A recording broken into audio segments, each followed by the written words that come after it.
E vamos, como eu anunciei, ler as Escrituras em 2 aos Tessalonicenses, capítulo 1.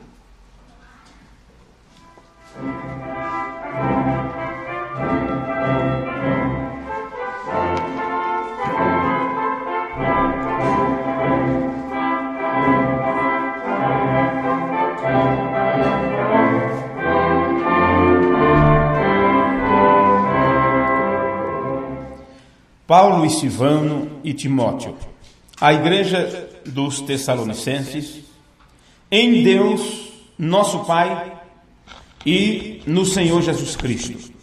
Graça e paz a vós da parte de Deus, nosso Pai, e da do Senhor Jesus Cristo.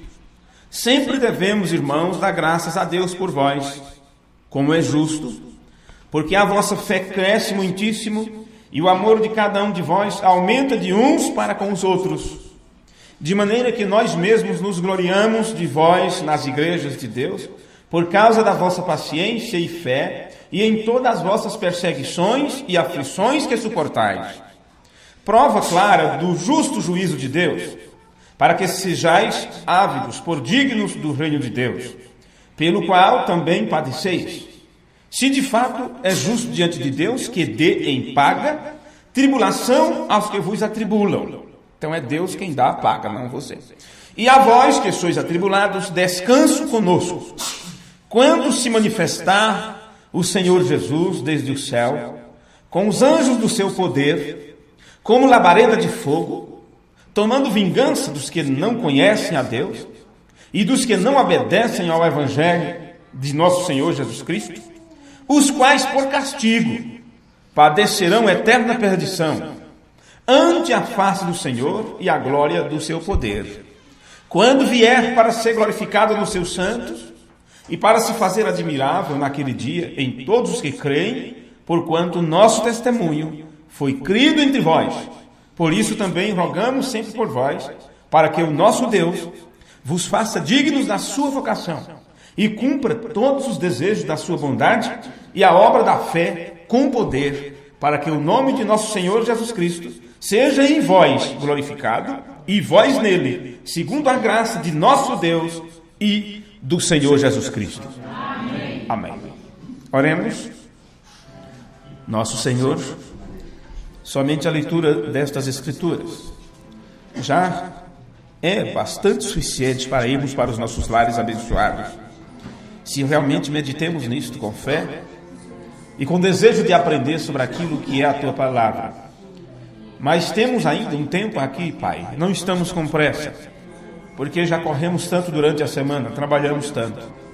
Já fomos xingados, perseguidos muitas vezes, tentados de todas as formas. Então, as nossas almas, por mais que os nossos corpos físicos e cansados desejam estar em outro lugar, mas as nossas almas têm sede de Ti. E falamos, como disse Davi, como o servo brama pelas correntes das águas, assim a minha alma suspira por Ti, ó Deus.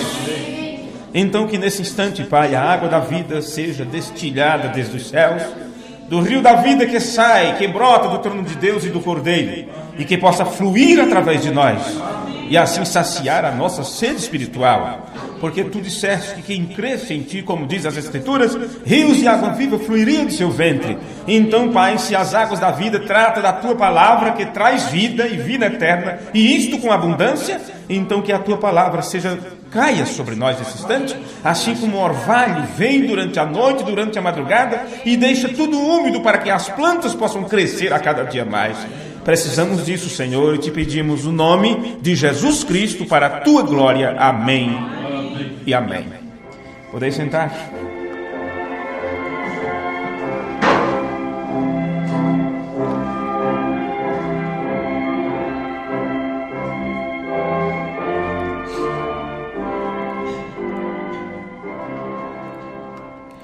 Nós estamos tratando nesses dias sobre fé de rapto. E esse então já é o culto de número 4 desta minissérie que estamos entregando para as pessoas. No culto de número 1 nós aprendemos o que sabemos sobre isto e fizemos uma rápida análise daquilo que é ensinado para as pessoas sobre a fé de rapto e o que foi interpretado a respeito da fé de rapto.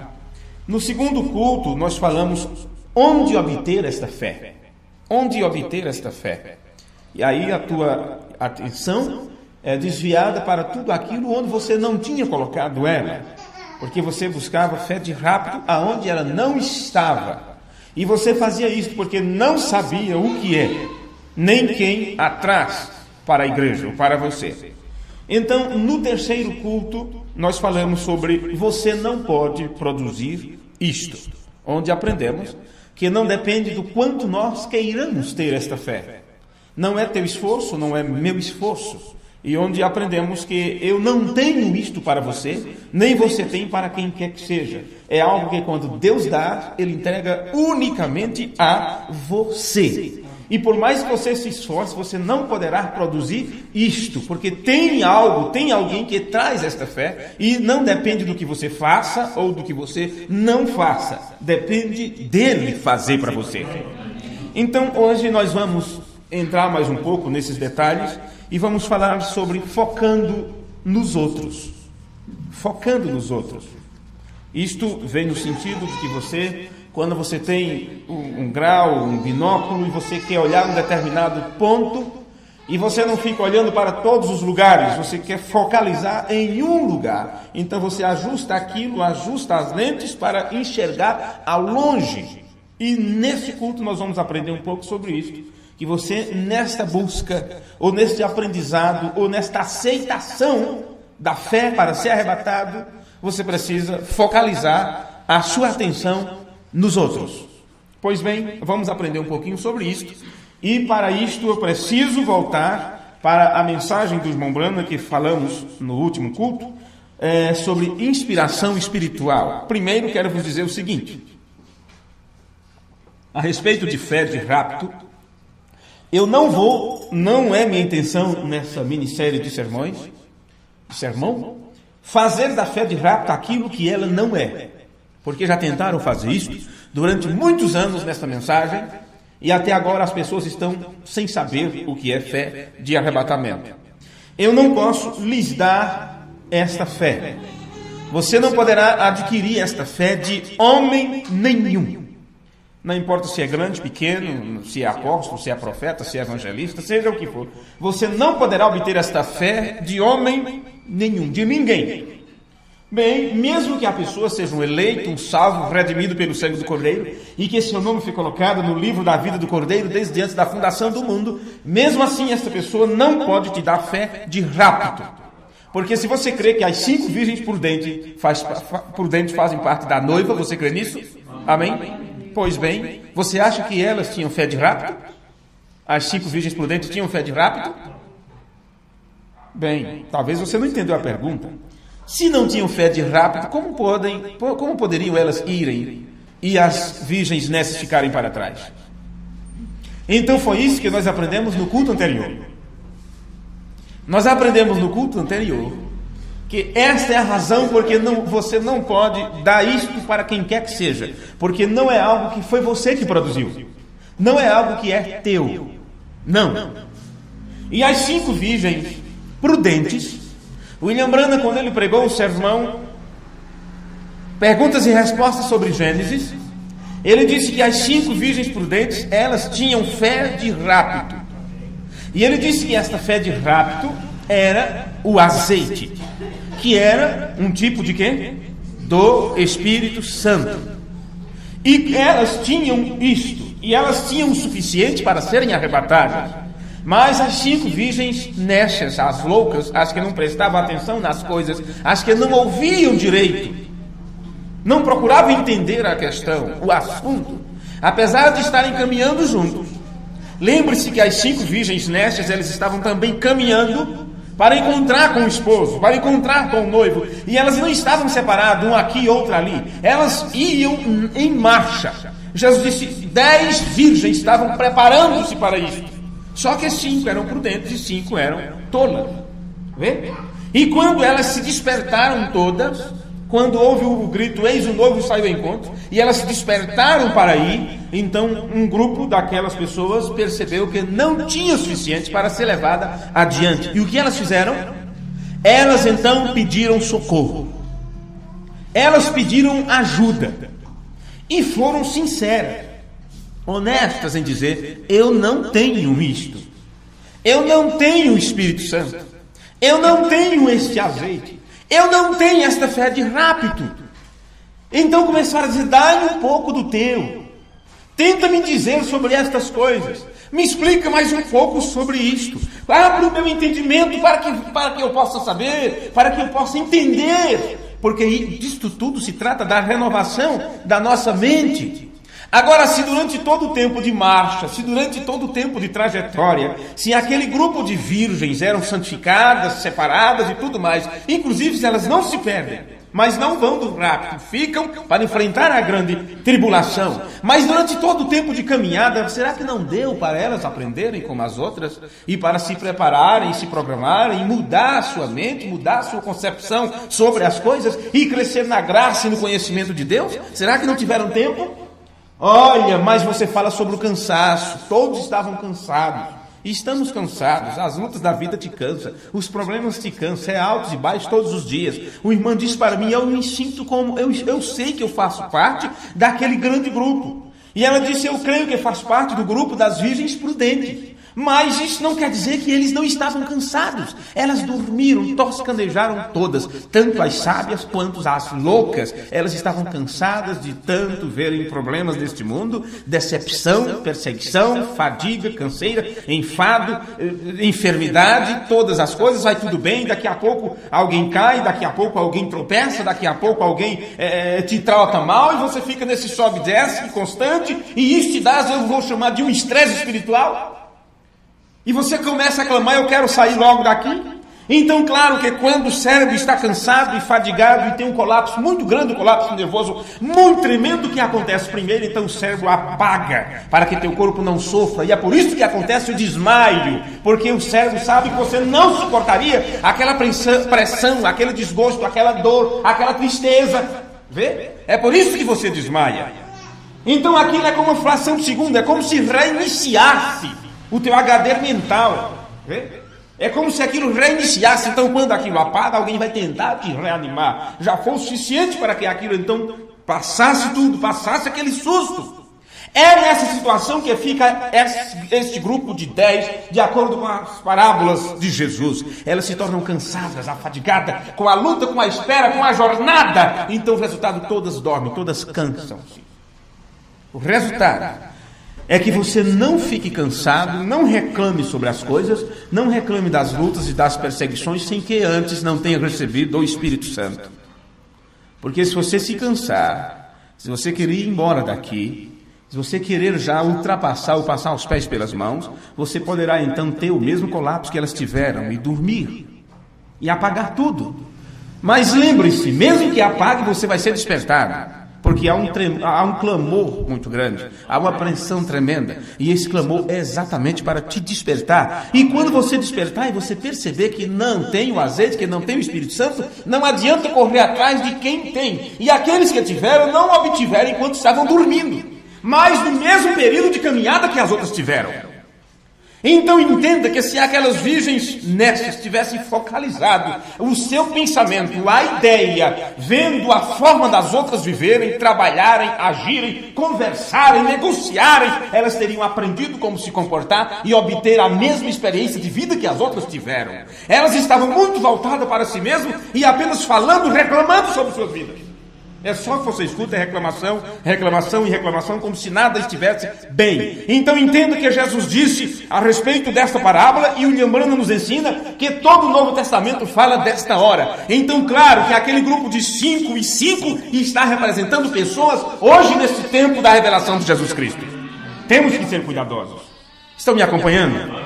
Pois bem, então observe que estas 5, parei aqui nas 5 virgens, não é?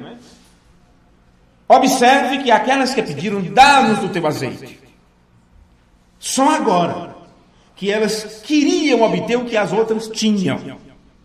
Só agora elas começaram a dar valor à forma que as outras trataram, porque aquelas outras, elas não esconderam o talento, elas não enterraram, elas começaram a trabalhar com aquilo mesmo, com o pouco que tinham. Resultado: as virgens prudentes só tinham para elas mesmas. E quando disseram: dá-nos do teu azeite, eles disseram: nós não temos para você. eu tenho o suficiente para chegar lá. Eu tenho o suficiente para dar o próximo passo, mas eu não posso dar isso para você. E, meus amigos, disto não se trata egoísmo. Não estamos tratando aqui de pessoas egoístas. A Bíblia diz, dai a quem te pede. Mas quando se trata de fé de rápido, você não tem para ninguém. Você só pode ter o suficiente para você mesmo chegar lá. Então temos que ter cuidado. Por isso que a Bíblia diz, quem está de pé, olhe, não caia. E outra passagem diz assim, aquilo que tem, retenham até que eu venha. Porque não é algo de você abrir mão para quem quer que seja. Deus deu para você e disse, é a quantidade certa de você chegar até lá. Você só tem um ticket, você só se deixarem passar por baixo da catraca. Mas você só está com a sua passagem e quer passar 2 ali? Não tem condições. E nisto aí não tem passagem, não tem pular muro, não tem pular por janela, porque foi dito qualquer um que tentar passar para o lado de dentro será expulso depois para fora. Isso também trata-se das parábolas de Jesus, e vocês sabem disso. Pois bem, vamos aqui um pouquinho mais. O que eu quero falar para vocês sobre isto.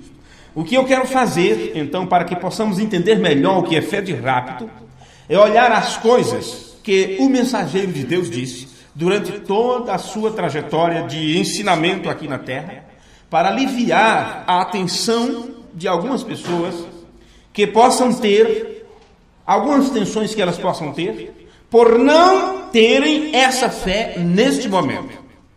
Então as pessoas ficaram muito preocupadas e temerosas, e meu Deus, se eu não tiver fé de rápido, eu não vou do rápido. Então fizeram tão mal as pessoas tentando te ajudar, quando disseram, olha, eu entendi, eu aprendi que a fé de rápido está nas mensagens, então só vê pessoas doido para ler as mensagens, eu quero as mensagens, quero fazer coleção de mensagens. E leram durante 30, 40 anos e não obtiveram fé de rápido. Então disseram, mas a fé do rápido está nos trovões. Então começou a se pregar sobre os trovões, e era tanta coisa sobre trovões, ideias sobre trovões, pensamentos sobre os trovões, daqui a pouco começava a relampejar em suas cabeças, e isso deu foi curto-circuito, a verdade é essa, queimou alguns neurônios por ali, e não obtiveram fé de rápido, disseram, mas os trovões estão nos selos, então temos que olhar as mensagens só dos selos, vamos ler somente os selos, e o certo é que se bateram para lá e para cá, e poucas pessoas têm os sermões selos em mãos. Então, aonde chegaram? Em que ponto chegaram? Em ideias, medos e interpretações. Então, por isso, estamos entregando para vocês este simples assunto a respeito de fé de rápido, para aliviar algumas tensões que muitos possam ter por não terem esta fé neste momento, porque você precisa aprender o que é esta fé, onde ela está e quem te dá, para que você possa saber como buscá-la para poder obtê-la. Pois bem, nós aprendemos que um dos problemas das pessoas não terem a fé de rápido, um dos problemas por elas não terem, é porque eles mesmos sabendo que Deus está aqui, que é quem traz esta fé de rápido, mesmo as pessoas sabendo que Deus está aqui, no entanto, elas não seguem caminhando como deveriam seguir. Elas não seguem adiante como deveriam seguir. Porque para trazer fé de rápido, a palavra terá que ir na tua frente. E você terá que seguir a palavra. A arca terá que ir na tua frente, abrindo caminho. É aquilo que foi ensinado sobre a graça suprema, que trará fé suprema para a hora suprema. Mais ou menos assim. Não é? Então a palavra tem que ir na frente. É o que William Branham pregou em alguns sermões. Eu estou só fazendo um resumo do que já ensinamos aqui nesses últimos cultos. A palavra tem que ir na tua frente como um relâmpago, clareando. Sendo que este relampejar da palavra não é para todos verem, porque se todos vissem, eles pisariam onde está sendo iluminado. Mas esse relampejar da palavra, porque a Bíblia usa esta simbologia. Mas Davi, ele nos esclareceu isto quando ele falou como esta palavra brilha para nós. Ele disse, lâmpada para os meus pés é a tua palavra e luz para o meu caminho. Então você já sabe, Deus diz a você que você não vai andar em escuridão. Você não vai andar no escuro. Mas, no entanto, você já começa a caminhar sabendo que o teu caminho estará iluminado. Mas de que forma teu caminho estará iluminado? A cada passo que você dá, a palavra de Deus vai dizendo onde você deve pisar. Você não olha para frente e diz, olha que beleza, olha lá na frente quando está tudo claro. Não, você olha e só vê trevas. Laodiceia está em trevas, como você quer enxergar luz neste mundo? Mas aqueles que andam na luz, como ele na luz está, Então é a cada dia, é um caminhar constante. Desde que eu aprendi isso, eu comecei a repetir e repetir isto para as pessoas, até que fique gravado aqui, na vossa cachola. À medida que você caminha, e cada passo que você dá é por fé, então você vai pisando onde Deus diz para você pisar. Ele está nos conduzindo, você não enxerga nada, você não está vendo para onde está indo, você apenas confia naquele que está te conduzindo.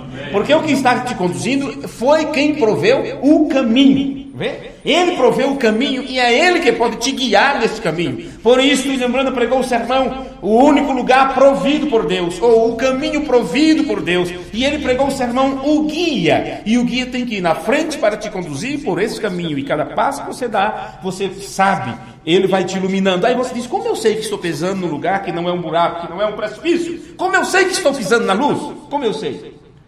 Então você terá que ter certeza que o que você está fazendo é o que Deus quer que você faça. Você tem que ter certeza que está obedecendo a palavra de Deus. Cada vez que você faz algo e o Espírito Santo te reprova lá dentro, e você sente o Espírito Santo se entristecer, e você sabe que aquilo não está de acordo com a palavra, então aí você já poderia tirar seu pé e dizer, aqui está escuro, aqui tem um buraco, eu não posso pisar aqui.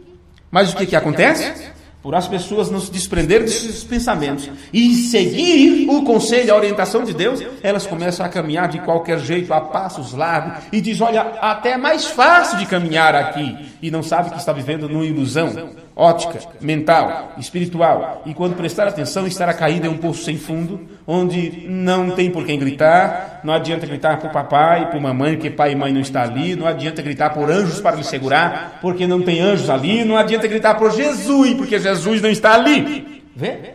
Jesus não está ali. Então, você tem que ter muito cuidado. Nós aprendemos que fé de rapto é algo que Deus sozinho pode trazer e ninguém mais. O irmão Branham ora em um dos seus sermões, dizendo assim, ó Cordeiro de Deus, venha a nossas mentes esta noite, no poder de sua ressurreição, e dá-nos fé de rapto. Esta foi uma oração do mensageiro de Deus. Mas lembrem-se como ele falou estas palavras. Ó Cordeiro de Deus, venha às nossas mentes esta noite, no poder da sua ressurreição, e dá-nos fé de rapto. Então, onde é que isto vem? Isto vem em nossa mente. Vê? Isto vem aqui. Porque João disse na primeira carta, no capítulo 5, versículo 20, sabemos que o Filho de Deus é vindo, e nos tem dado entendimento para conhecer o que é verdadeiro, ou para conhecer aquele que é verdadeiro. Então Jesus Cristo veio com um propósito, para te esclarecer o Pai, para declarar o Pai, para apresentar o seu Pai como verdadeiro Deus. E quando Paulo falou sobre esta presença de Deus que se manifestaria nos últimos tempos, no tempo do aparecer de Cristo, Paulo falou que este mesmo Senhor desce do céu com alarido, voz de arcanjo e trombeta de Deus. E o que são essas três coisas? Isto é o rapto em 3 fases. Vê? E William Branham disse que era uma revelação, que a igreja não tinha, mas ela não tinha até aquele tempo, quando foi entregue por ele, quando Deus entregou através dele, a revelação do rapto. E foi dito que ele está em 3 fases. Então, se estamos pregando sobre fé de rapto, você tem que saber o que o rapto é. E disso já falamos no culto número 1 e no número 2, inclusive. Seguindo adiante, você sabe então que ele vem e traz fé de rapto, e isto na sua mente. Depois aprendemos que não é o que nós queremos fazer.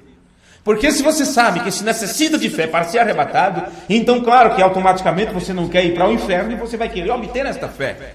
Então saiba que não é o que nós queremos fazer.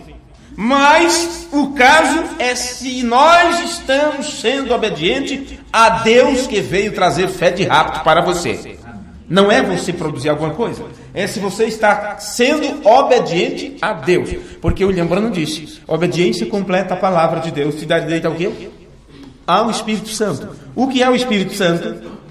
É o próprio Deus. Paulo disse que quando esse Deus desce, ele traz o quê? o alarido, voz de arcanjo e a trombeta de Deus. E disso se trata o rapto. E se ele traz o rapto em cena, começando pela primeira fase, então aqueles que são arrebatados terão que obter fé de rapto. E se fé é uma revelação, então disso tudo se trata da revelação de Jesus Cristo em você. Mas vamos aprender um pouquinho sobre focalizando os outros, porque nós citamos isso no último culto e aquilo me despertou muito para algumas coisas. Mensagem, inspiração espiritual. O profeta do Senhor disse: a mulher, falando do tempo de Elias, a viúva, né? Ou aquela senhora lá, ela percebeu que Elias era um servo de Deus. E quando eles viriam por aquele caminho, ela sempre tentava lhe fazer um favor. Como é que você faz um favor para alguém? É porque alguém ajudou você? Eu vou ajudar fulano porque ele sempre me ajuda. Mas fulano, mas aquele dinheiro, você não sabe que era para pagar tal coisa? Não, mas eu não podia negar porque fulano sempre me arruma quando eu estou em necessidade, então não custa nada fazer este favor. Isso não é focalizar os outros, isto como é que se chama o negócio dele? É interesse. É fazer por interesse. Não é isso? Você está interessado em alguma coisa. Por que entrar justamente naquela loja? O interesse é o sorriso da vendedora, que sempre te trata com muito carinho. Ela não tem carinho para o marido dela. Em casa é uma monstrinha. Só falta chifre. Não é? Só falta um rabo de 3 pontas, porque é assim que eles dizem que o diabo é. Sabemos que não é bem assim. Mas, para você que vai comprar, aquele espírito de sedução está ali, para que você possa adquirir. São os 2 espíritos terríveis, aquisição e sedução.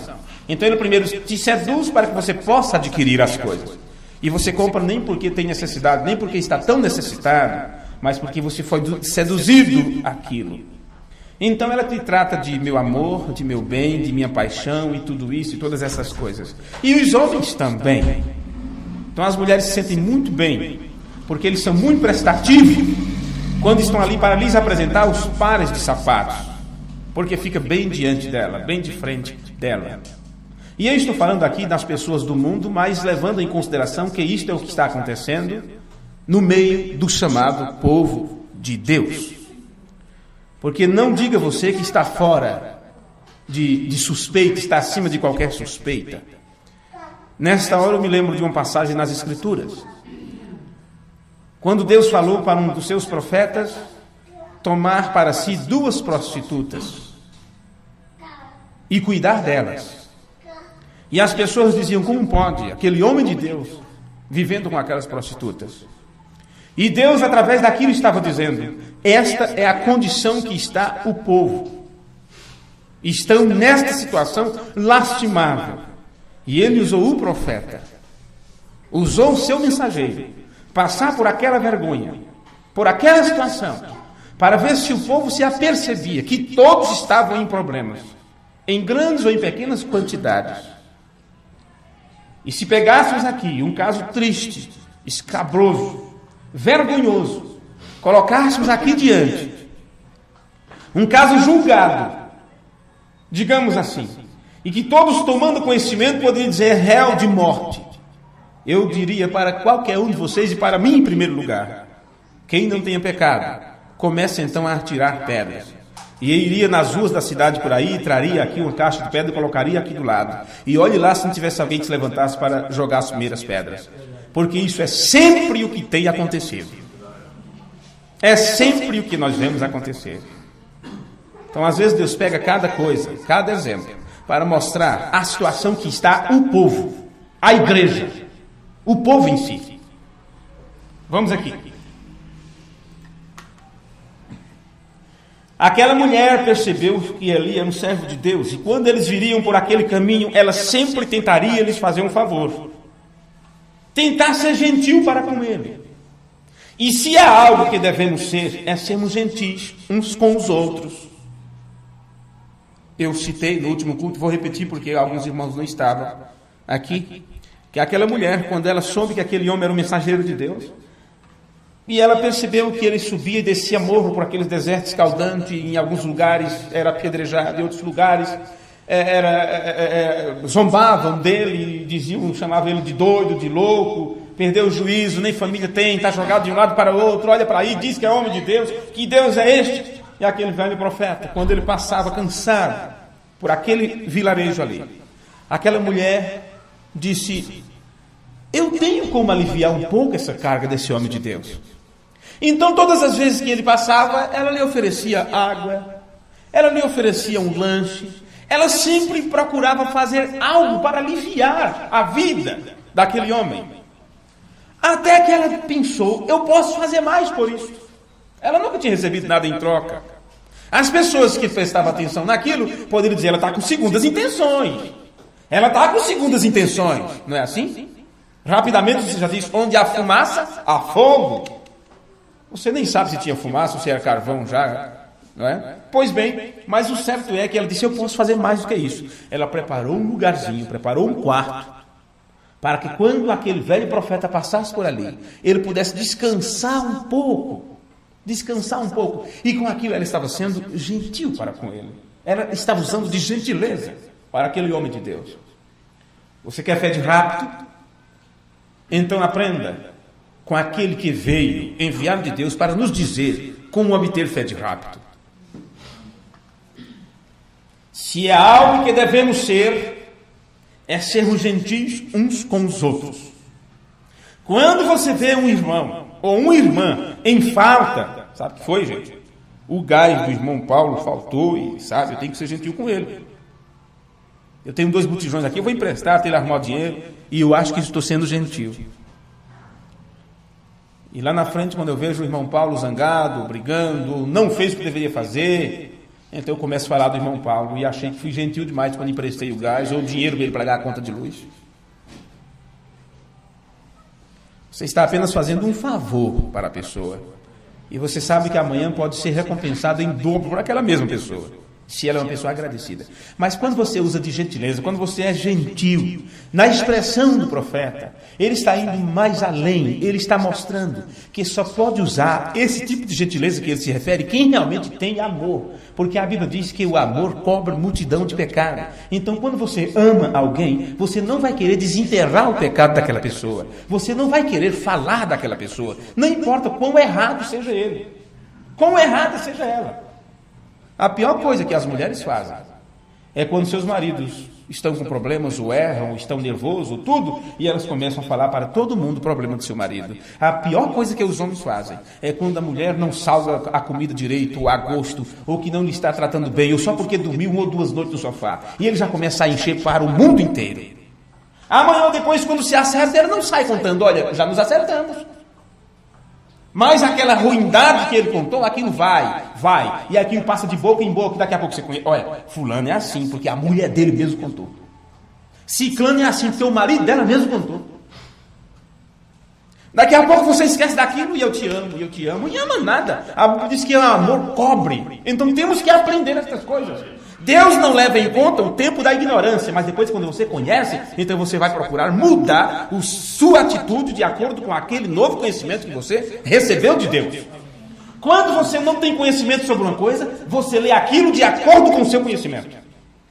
Você não conhece a verdade sobre aquilo. Então, o que eu conheço sobre aquilo, quando eu leio, é a única coisa que eu vejo. E é por isso que os denominacionais, quando ele lê Mateus 28, 19, eles acham que aquele é o nome. Pai, Filho e Espírito Santo é nome.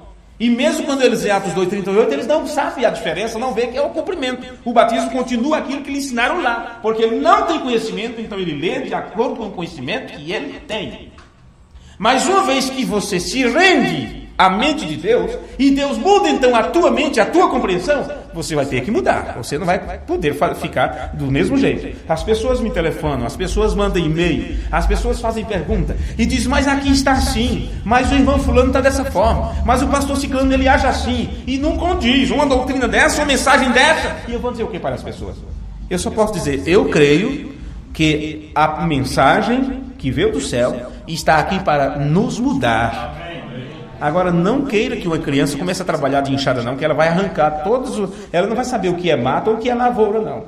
Espere ela chegar numa certa idade que ela vai conseguir, então, fazer a coisa direito. Mas, enquanto isso, está em processo de mudança. Porque geralmente quem se apressa, ou quem se mostra apressado e querendo santidade, querendo arrumar logo as coisas, não está disposto a arrumar. Vê? Mas está muito próprio para apontar falhas e defeitos de todas estas coisas. Gente, estamos aprendendo sobre fé de rapto. Se isso não nos tratar sobre a vida vivida, eu não sei do que isso se trata.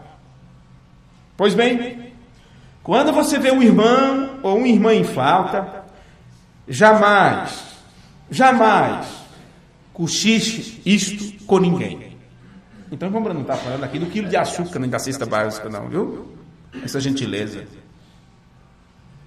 Olha a gentileza que ele está tratando aqui, o que é.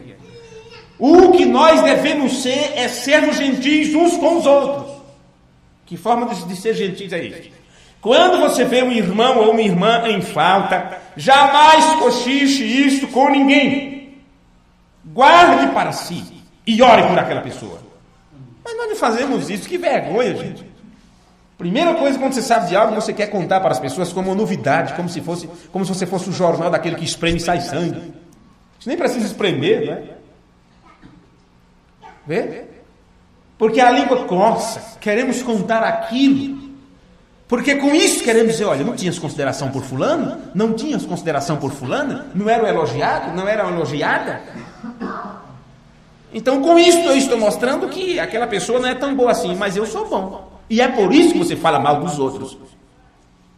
Porque quando alguém foi orar a Deus, ele disse assim, Senhor, eu te agradeço tanto. Olha, eu oro, eu jejuo, eu sou dizimista, eu frequento os cultos, eu faço tudo isso. O que um cristão tem que fazer, eu faço. Eu não sou como fulano, não. Vê? Ele estava contando para Deus o defeito do outro. Quanto mais para seu colega de trabalho, e não tem nada a ver com o problema de quem quer que seja, que não vai resolver o problema. Mas por que você quer contar? Por que a língua coça para falar? Isso é falta de gentileza, você não está sendo gentil. E entenda que é nisso aqui que ele fala sobre fé de rápido. Presta atenção, senão você passa por alto isso.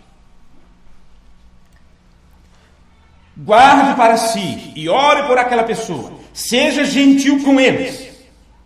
E, se o Espírito de Deus está em você, então serão gentis uns com os outros. Que era que as virgens prudentes tinham? Em um sermão ele disse, elas tinham fé de rápido, que era o azeite que representa o Espírito. Então ele aqui está dizendo, se você tem esse Espírito, que é fé de rápido, que é o azeite, então você será gentil com as outras pessoas. Então você pensará 2 vezes antes de falar. Porque eu não posso ser mais claro com vocês.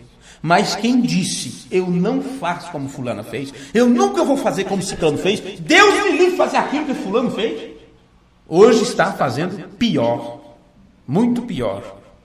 Então cuidado com as suas frases, cuidado com as suas palavras, porque pelas tuas palavras sereis justificados ou pelas tuas palavras sereis condenados. Depende muito da atitude do teu coração. Depende de tudo. Irmão Brando disse, além de tudo, o que conta é a intenção do coração. Às vezes você diz, jamais eu faço isso. E você diz aquilo com uma soberba tão grande. Porque você está se vendo lá em cima. Tão separado, tão santo, tão protegido. E não sabe o que está acontecendo no mundo invisível. E possa ser que Deus está dizendo assim para Satanás, vai lá e ataca. Para que essa pessoa aprenda a se humilhar. Porque aquele que se humilhar será exaltado. Mas se aquele que se exaltar, meu amigo, vai para a lona mesmo.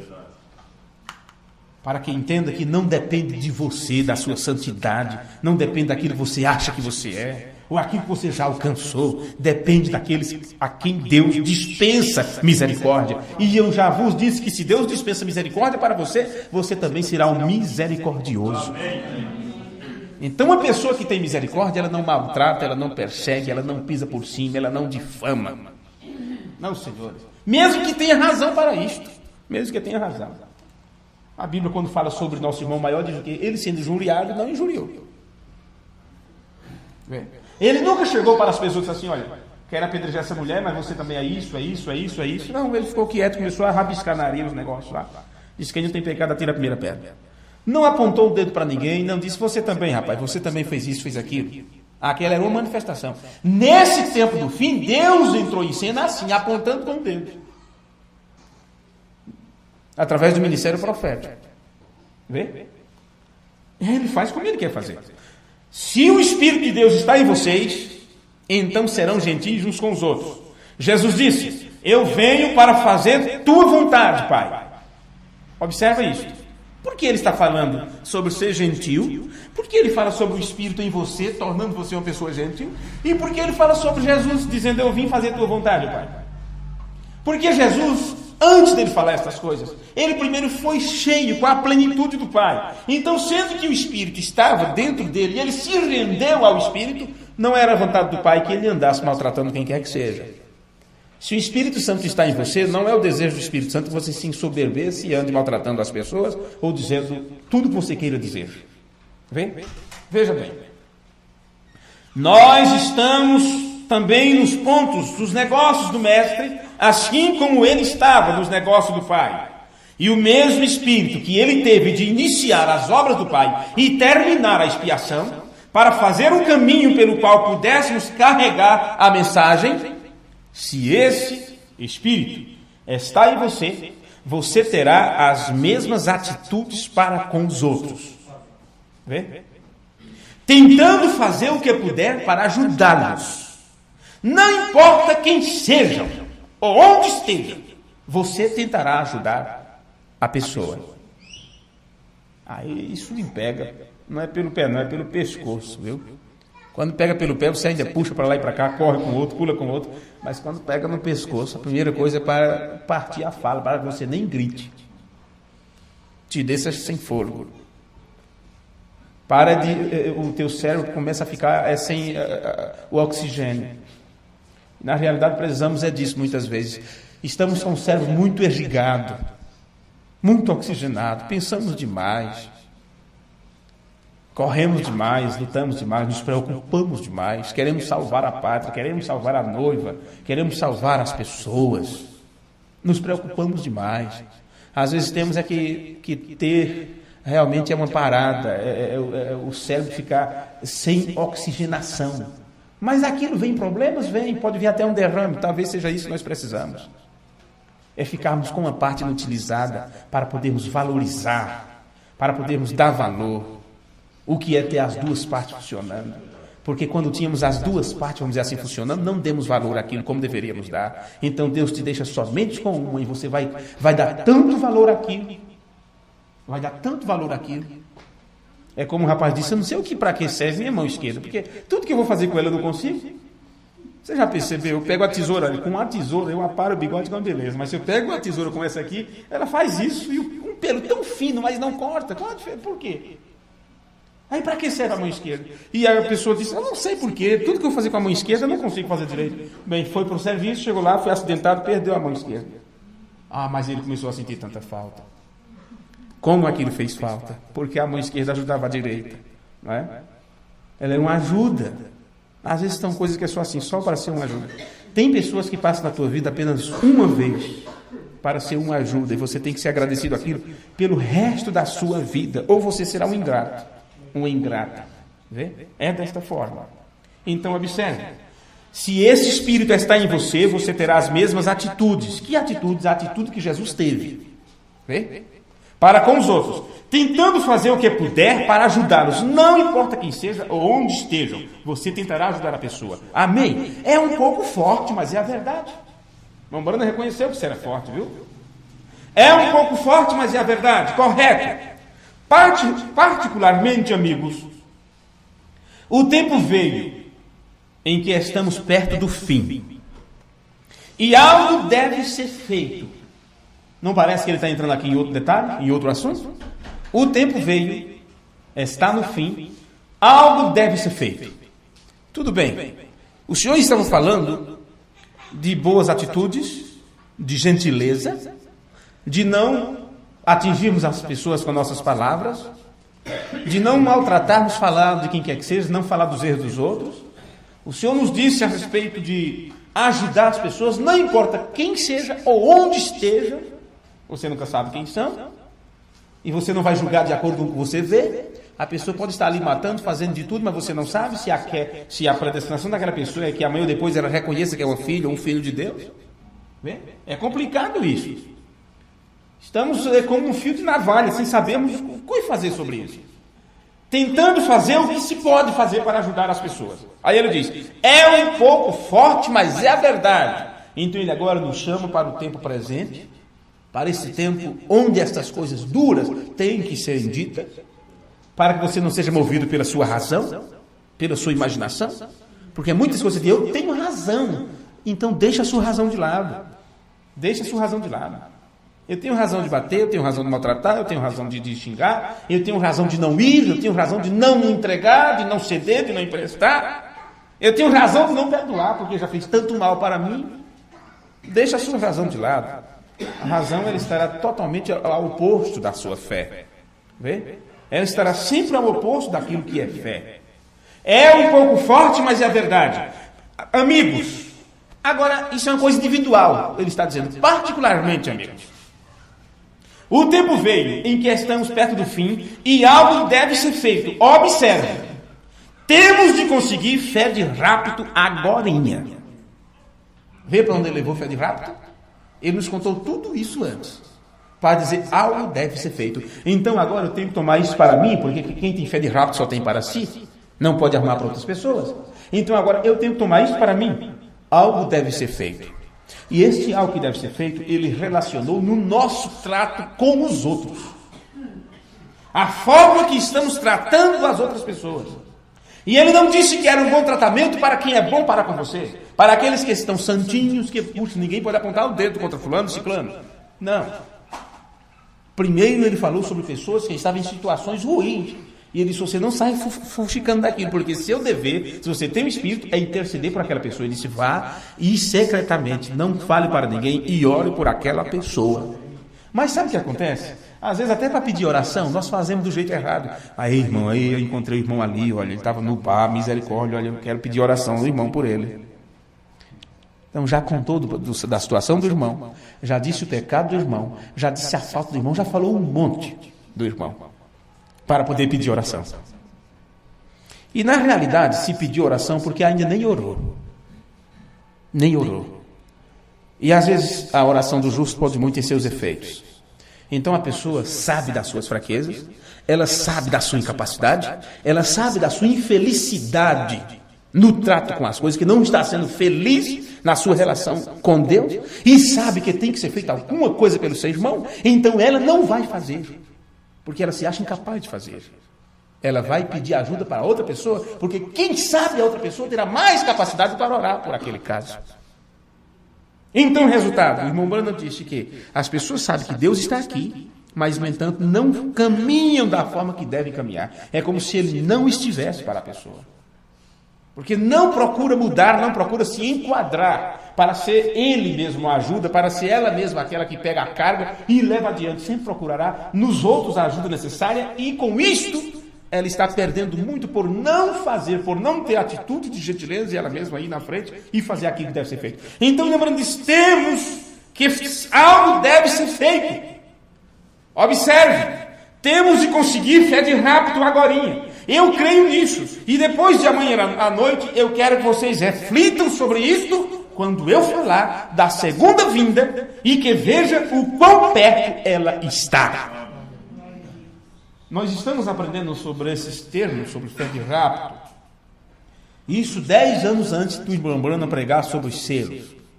Porque geralmente se trata sobre fé de arrebatamento. Depois que ele pregou os sermões sobre os selos e falou sobre aquelas coisas, sobre as grandes revelações das Escrituras. Mas com isso interpretaram porque não sabiam o que era. Então estamos indo lá atrás, desde os primeiros sermões, quando ele começou a falar sobre fé de rápido para as pessoas, e Deus foi então a cada dia lhes acrescentando conhecimento sobre aquilo. Então só assim você poderá entender o que é esta fé. Agora, o que eu mais gosto nessa citação, desse sermão aqui, inspiração espiritual, é que ele mostra a atitude daquela mulher.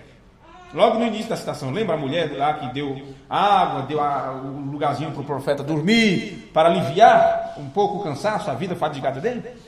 O que eu mais gosto nisso é quando ele mostra a atitude da mulher que teve algo de Deus pelo profeta. Aquele sentimento que ela teve pelo homem de Deus, aquilo não foi dela. Foi Deus que colocou aquele sentimento nela. Então, quando você diz o que Deus quer que você diga, você não teria dito isto por você mesmo. A menos que Deus colocasse em você aquela inspiração. Por isso que o título do sermão é inspiração espiritual. Não é algo que depende de você, porque você é carne, você é humano, você é humana. No entanto, o Espírito trouxe a você um despertamento. Você começou a enxergar aquilo que não era visto. E quando você começa a enxergar aquilo que não era visto, você está no mundo do invisível. Você está olhando para o invisível e crendo naquelas coisas que para o homem normal é impossível. Mas você sabe que para Deus todas as coisas são possíveis.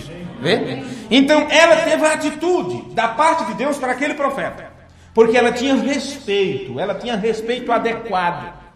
Ela tinha respeito adequado para com o servo de Deus. E quando você não tem respeito pelas pessoas, então você fala o que não se deve falar das pessoas. Porque isto é uma falta de respeito. Observe uma coisa. Ele disse a mesma coisa sobre Jesus. O que William Branham falou sobre a mulher, ele também falou sobre Jesus, sobre a atitude de Jesus. Ele disse, ele citando Jesus disse: venho fazer tua vontade, Pai. E assim por diante. Então você vê, não importa quando o rapto acontece. Porque se você tivesse a certeza que seria arrebatado daqui a um mês, então você, meu Deus, dá tempo de eu alcançar a fé de rapto até lá. E se fosse amanhã, o rapto, e pode acontecer ainda esta noite, e você acha que adquirirá fé de rapto até lá? Entenda estas coisas. Não importa quando o rapto acontece.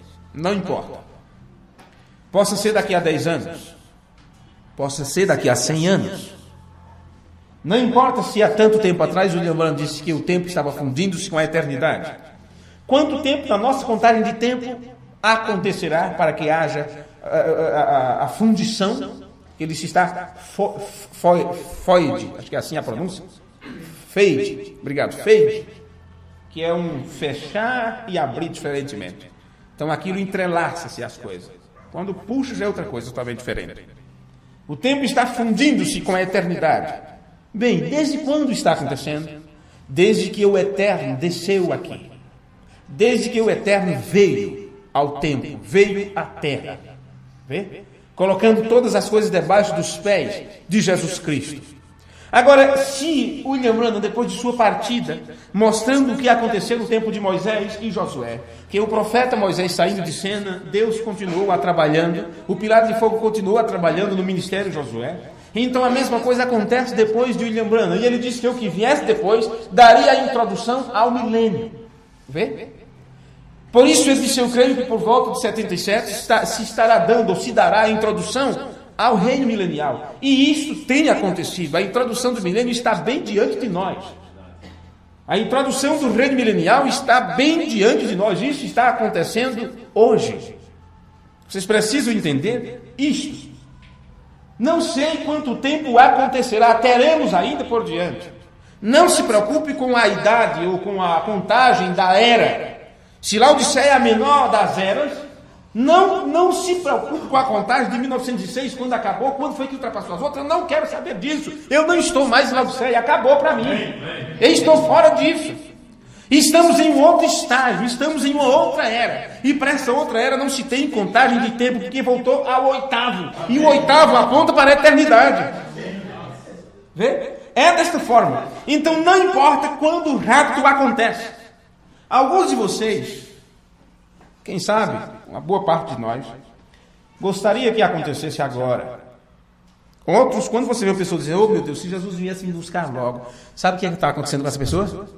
Ela está no seu último estágio, ela está sem mais nenhum recurso, ela não encontra nenhuma saída, ela não tem mais nenhuma esperança, ela não tem mais nenhuma expectativa. Eu poderia usar aqui todos os adjetivos e ainda não seria suficiente. Vê? Então o que ela diz? Se Jesus viesse buscar agora, se o rapto acontecesse hoje, ou ela pode estar num auge espiritual tão gostoso, tão bonito, que ela sabe sair daquela atmosfera, vai para a lona de novo. Então, oh meu Deus, está tão bem aqui, se regozijando, eu sinto a presença de Deus. Ah, se Deus me levasse agora, será totalmente diferente daquilo que você imagina. Então o que acontece? Quando uma pessoa está clamando, Maranata, ora vem Senhor Jesus, não no seu espírito, mas quando ela realmente diz, meu Deus, por que isso acontece agora? Por que a minha vida não acaba agora? É porque as portas se fecharam e ela não encontra saída nesta terra. Então ela sabe que a última saída é para cima. Mas vem cá, só vamos clamar por isso, só vamos nos preparar para isso quando estiver as portas fechadas? Então aqui está uma interpretação errônea sobre a fé de rápido. Porque estão confiantes, tranquilos, esperando vir o aperto da noiva, porque isso foi o que foi mais difundido. Estão esperando que venha a perseguição, o aperto da noiva, para poder o batismo do Espírito Santo ser infundido e para poder a fé de rápido entrar em atuação e serem tirados daqui. Quer dizer, nunca tive, não sei o que é, nunca busquei, nunca me falaram sobre isso, nunca clamei por isso. E naquela hora Deus vai me dar e eu vou embora daqui. Muito simples, não? Muito fácil. Jesus disse que não nascer de novo não pode ver o reino de Deus.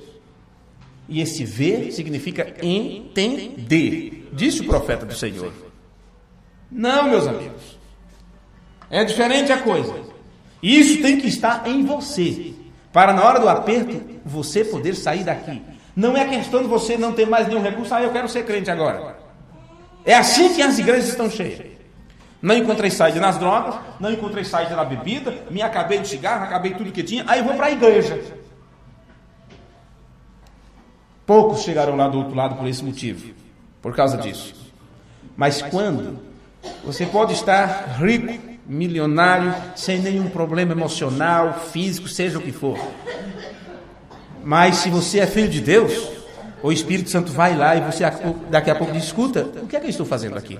Nada disso me interessa. Mas o que você vê acontecer é as pessoas darem as costas à palavra, dar as costas para o Deus Todo-Poderoso, e enfim o focinho, porque se torna um porco, natureza de porco. Enfim o focinho na lama, no mundo, na desgraça, na miséria. E quando não encontra saída, não encontra recurso, eu vou lá. Eu sou um filho pródigo mesmo. Quando volta não se torna outra coisa, a não ser igrejeiro, esperando a próxima recaída. A próxima recaída. Só isso. O cristianismo é diferente, gente. É um amor, é uma correspondência de amor tão grande para com Deus, que você diz aquilo que o William Branham disse que deve ser feito. Você estará tão enamorado de Cristo que mesmo que você peça e Ele não responda, aquilo não te estorva nadinha. Você continua tendo o mesmo amor para com Ele. Vê? Não depende do que Ele vai dar para você. Você crê, você segue pelo que Ele já fez por você. E se Ele começou, você parte nessa viagem sossegado, porque Ele começou e Ele termina. Se Ele começou te dando fé para que você o aceite e tome na sua palavra, então Ele concluirá seu trabalho em você te dando fé de arrebatamento. Porque é só Ele que pode fazer isso. Vamos aqui para concluirmos já. Deixa eu ver quanto tempo eu tenho. Bem, eu não tenho nem 5 minutos mais. Então observe aqui. Então, eu disse o que para vocês? Eu falei a respeito do tempo, porque não importa quando o rapto vai acontecer, se é daqui a 100 anos, se é daqui a 2 horas, daqui a 2 minutos, porque nós não estamos mais, o tempo não está sendo mais contado para isso. Quando pregamos sobre alguma coisa sobre Melquisedeque, há alguns anos atrás, 2 anos quase, ou menos que isso, eu vos disse que aquele que desceu com o livrinho aberto, ele desceu com a prova pronta, já está dizendo na prova que você deve responder, não só a questão, tá? A questão de um lado, ponto número 1, o que você acha disso e disso? Ponto número 2, e isso quer significa o quê? E desse lado já está a resposta para o número 1, isso significa isto. Vê? Aquele que desceu com o livro aberto, ele trouxe a prova pronta para que você apenas copie aquilo. Você só terá que fazer eco às palavras dele. Porque ele quer realmente que você passe no teste. E não se conta o tempo para esse processo. Ele estará aqui até que passemos na prova. Então entenda agora. Muitos de vocês gostariam que pudesse acontecer agora. Então foi aqui que eu parei e disse, então muitos querem o rapto agora, ou sair agora porque não encontram mais recursos. Mas não deve ser esse o nosso desejo. Quando queremos que as coisas aconteçam é porque estamos cansados. Eu tenho motivo suficiente para dizer, Senhor, por que não termina com a minha vida desde já? Que tenho eu mais que falar? Que força eu tenho mais para pregar para as pessoas? Que gosto eu sentirei disso? Que prazer eu tenho de continuar fazendo esse trabalho? Vê? Então a gente se sente cansado muitas vezes, querendo arriar, sentar um pouco, não é? Todas essas coisas. Mas isto não é o motivo para que Deus traga a maior forma de cura que existe. que é a mudança de corpo. Muitos querem rápido, muitos querem ir para o céu, muitos querem ir para o paraíso, porque já está velho, não tem prazer mais nas coisas do mundo, já não é mais tentado por nada, parece que quando era tentado tinha um motivo para estar aqui. É assim que muitos fazem. Quando eu estiver velho, eu vou servir a Jesus. Então vai, goza da tua mocidade, goza da tua vida. Faz, desfaz, pinta e borda.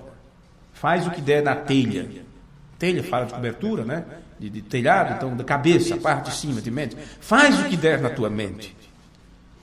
E espero que não seja tarde quando desejares voltar. Espero que ainda haja tempo. Porque a Bíblia não trata do amanhã, ela trata do hoje. Hoje, se ouvires a tua voz, não endureça o vosso coração. Porque aqueles que endureceram o seu coração no deserto morreram naquele instante. Morreram naquele instante. Então, se você endureceu o coração para Deus, hoje, possa ser hoje mesmo que você morra. Não importa se você vai trabalhar amanhã. Mas chega-se um momento que Deus fala com você pela última vez e nunca mais fala. Significa que você morreu. Está morto. Não há mais vivificação do Espírito para você.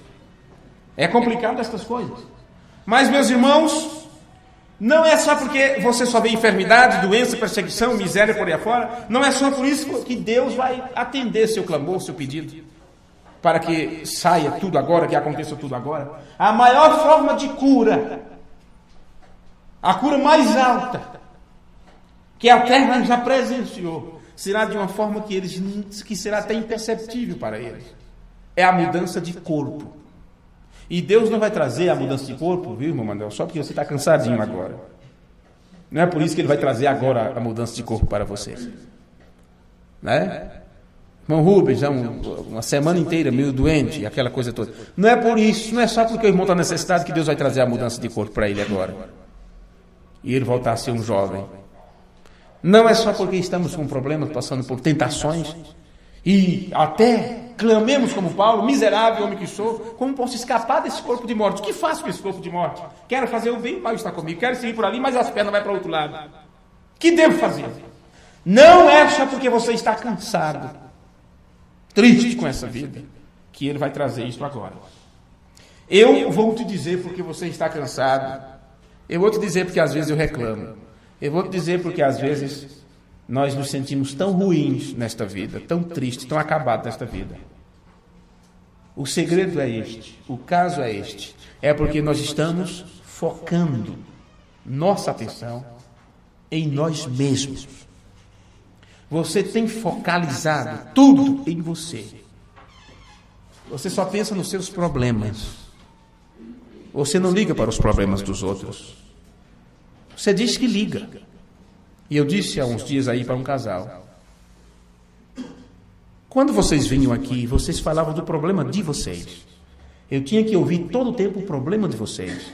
Nunca o nosso era importante. Vocês nem estavam preocupados se tínhamos problemas. Era como se tivessem que suportar o problema de todo mundo. Mas o meu, quando vem à tona, é de uma forma que... Puxa, eu não esperava. Por que não esperava? Porque nunca procurou saber se tínhamos problemas, ou se estávamos passando por alguma dificuldade, ou alguma coisa assim. Porque o meu é maior do que o seu, porque o seu é maior do que o de fulano, porque você só está preocupado com suas dívidas, com sua casa, com seu trabalho, com seus filhos, com isso e com aquilo. Você está muito focalizado em si mesmo. E quando você se focaliza só em você, você não é outra coisa a não ser um verdadeiro egoísta, no real sentido da palavra. E quando você se torna egoísta, você não quer nem saber se o outro está morrendo, você nem quer saber se o outro está passando fome, você não quer nem saber se o outro está com problema, você só quer apontar o problema. Olha lá, olha ali, só isto. Sua atenção está focada apenas para você, e para você, e para você, e nunca para o outro, e nunca para o próximo. Então é por isso que você está cansado, é por isso que você se acaba antes do tempo, vamos dizer assim. Porque o que foi ensinado para nós foi que vivêssemos para os outros. E o Lembrando diz que vida eterna é isto. É viver para os outros. E ninguém quer viver para os outros. Observe isto. Foque-se nos outros. E quando você começa a focalizar nos outros, por que será que eu encontro forças ainda para prosseguir? Por que será que eu renasço outra vez das cinzas? Eu estou preocupado se amanhã não vou conseguir pagar as contas? Eu estou preocupado se eu vou me preocupar se depende da boa vontade das pessoas para poder sobreviver? Ou será que eu teria que pensar em mim, voltar toda a atenção para mim e procurar me graduar, estudar? Estou em tempo ainda, não é?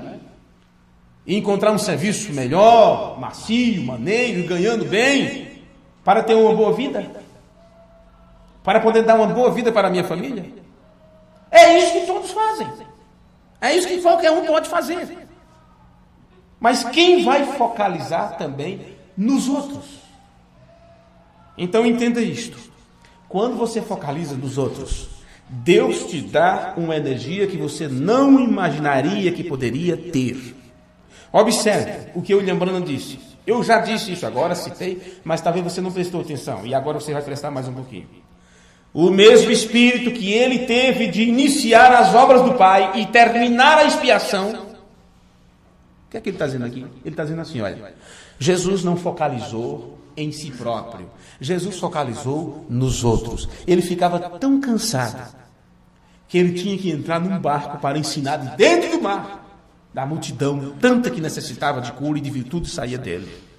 Ele se doava tanto que enquanto um ressuscitou e todo mundo saiu pulando para lá e para cá, e a viúva, oh meu Deus, que alegria! E a cidade vai estar em festa, meu filho ressuscitou. E ele sentado numa pedra lá, agarrado na cabeça, com terríveis dores de cabeça.